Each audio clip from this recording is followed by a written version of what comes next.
Metres దూరంలో left side Bharat petroleum యతి restaurant పక్కనే Bharat petroleum bunk లో నా రాయల్ ఎన్ఫీల్డ్ 350 దాంట్లో కొట్టించాను పెట్రోల్ మొత్తం 150 రూపీస్ పెట్రోల్ అంతా వాటర్ వచ్చింది. ప్రతిదీ ఇక్కడ నుంచి 1 కిలోమీటర్ కూడా వెళ్ళలేదు, హాఫ్ కిలోమీటర్ దూరం వెళ్ళేటప్పటికి బండి ఆగిపోయింది. ఏంటని చెక్ చేస్తే బండి మొత్తం ఖరాబ్ అయిపోయింది, కార్పొరేటర్ మొత్తం పోయింది. ఇప్పుడు ఇక్కడికి వచ్చి యాజమాన్యాన్ని అడుగుతుంటే ఏం సమాధానం చెప్పట్లేదు.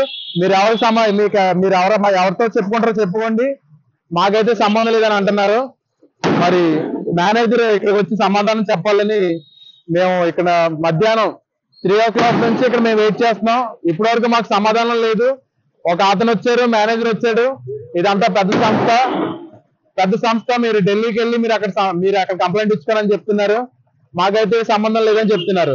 ఇలాంటి పెట్రోల్ వల్ల పబ్లిక్ చాలా మోసపోతుంది. ఇది సివిల్ సప్లైస్ వాళ్ళు ఎప్పుడైనా దాన్ని టెస్ట్ చేయాలి, ఎప్పుడు పబ్లిక్ కి మనం తెలిసేలా చేయాలి.